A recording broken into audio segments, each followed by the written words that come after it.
Well, we're standing in the chapel of St. Yon, which the brothers occupied from 1706 till 1771. It became the centre of the Institute. It was de La Salle's choice to come to Rouen because of the difficulties he'd encountered first in Reims and then subsequently in Paris. The chapel floor, actually, which I'm standing, is a false ceiling put in from below, but the shape of the chapel is pretty much as you can see it here today. We're looking towards the sanctuary, where de La Salle would have said Mass many times for the brothers, for the boarders, for all the people who came here to Mass. There would have been on one side, probably, we don't know which side each was, but an illustration, a painting of Saint Sever, because he was the patron saint of this particular parish, and also a painting of St. Yon, a martyr after whom the chapel is named. The people in the chapel, you might have expected in de La Salle's time, were the brothers, because the novices came here, and the novices were here under Brother Barthélemy, who subsequently would be de La Salle's first successor. But at the request of the merchants of Rouen, de La Salle opened up also a boarding school.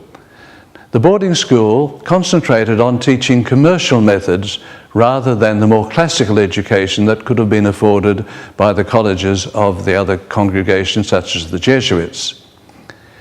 The boarders were looked after here and spent the time here during the week and sometimes for longer periods of time, and they formed a very important group because the curriculum of the boarders is the first major change towards what became, or a century and a half later, secondary modern education. That is commercial methods, scientific methods, and the study of foreign languages.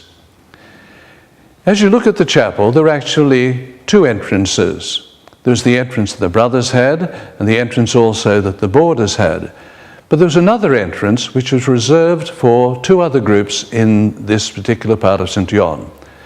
Not long after de La Salle began the work, he was asked if he would take in charge a group of young adolescents who had had difficulties with society, possibly spoiled children of some family who committed some kind of fault. And they were brought in and they were housed separately, treated separately, but always with the encouragement that if they behaved and conformed to the rules of the establishment, they could follow courses along with the boarders, and indeed, perhaps eventually join the boarding school. But after 1709, 3 years after taking over the property, de La Salle was asked to take also what were called prisoners by force. That is to say, those people who were put away by the infamous lettre de cachet of Louis XIV. These would have been noblemen, priests, anybody really who committed some kind of fault but who would not be put into the ordinary prisons. And they were detained here indefinitely. We'll have a chance to see where they were detained subsequently during our visit. The work was to try and help them to accept their banishment, if you like, and also to improve and possibly then be released. This was a very demanding work, not always successful. In the history of St. Yon, we have examples of inspections being made by the Archbishop, who'd invited de La Salle first of all, Archbishop Colbert, of course, of the Reims family, would have known de La Salle quite well, and also by the head of the Parlement of Normandy, Monsieur Poincaré. And it was these two who invited de La Salle to take these prisoners by force.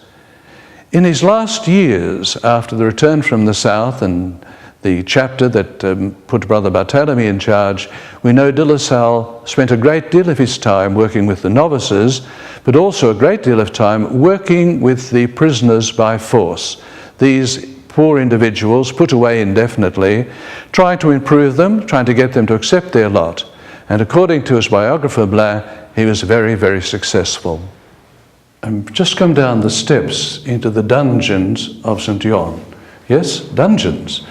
Because remember that after 1709, de La Salle was asked to take and look after people who were put away by the infamous lettre de cachet. That's to say, people who were indefinitely detained. These people came from different ranks in society, but usually from the upper levels of society. They included noble people, we know, we know they included also some priests. They were detained indefinitely. I think when we think about what that meant, you can see that they would not have enjoyed this imprisonment very much. This was the downstairs part. They did have a certain part outside, completely fenced in, where they were allowed to take recreation, as was custom in prisons. Some of them, of course, were dangerous and had to be restrained by force. And we'll see in another moment one of the dungeons where this happened to people. What did the brothers do with them? They were completely untrained to look after people like this. I mean, who would have been trained at this period of history in 1709 to look after people who didn't want to be locked up and who had no recourse to get out? The brothers tried to teach them in the sense of offering them mathematics, astronomy, all sorts of things actually, which are quite off the usual thing. And I suppose also they did quite a lot of religious instruction with them. The difficulty, as is shown in the history of St. Yon, is that again and again these people revolted against their imprisonment. We know that there were many inquiries held.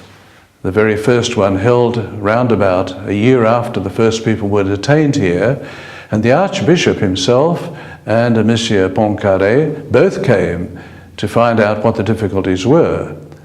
According to the official account in St. Yon, the difficulties were not with the prisoners, but with the brothers, who were very poorly fed because nobody was paying for them. These people were put away, but there was no extra provision of money made to buy provisions and things like this. Later, we're going to find in the history of St. Yon that some of these people had their own money, and in that sense could buy things and have things sent in from the outside. This maison de force, or dungeon as we call it, was an important part in de La Salle's life because the local parish priest at Saint-Sever was very jealous of his rights as a parish priest, and he insisted that everybody here come to the ceremonies on Sunday and on important feasts. De La Salle, of course, could not allow this. Indeed, the authorities who'd put these people here would not allow it.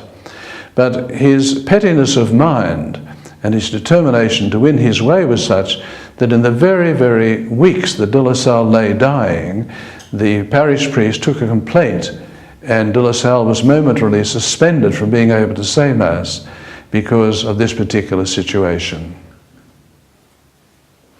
I'm standing in one of the cells which also formed part of this below ground part of the dungeons of St. Yon.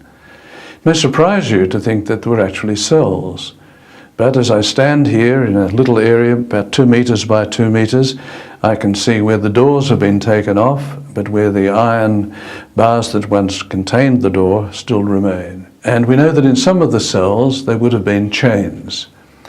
And it appears that this became necessary after people were allowed to buy their own things and bring things in. Undoubtedly, people at times would bring in something and perhaps get drunk and become violent. And so these cells were used for restraint. This wasn't the usual place where people lived. They didn't live here, they were restrained here. But the whole area of this downstairs, this whole dungeon area, was assigned in various ways. The fact that there were actually 5 or 6 of these cells seems to indicate that they became necessary in the history of St. Yon. In the various investigations that go in the history of St. Yon, we hear about complaints, we hear about people coming and taking information and so on like that. But in general, the support given by the authorities to the brothers' work here at St. Yon was very important.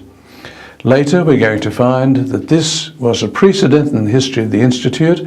We're going to find, for example, in the 1830s in Paris till 1848, the brothers undertook work in all the prisons of Paris, a continuation of the work launched here first at St. Yon.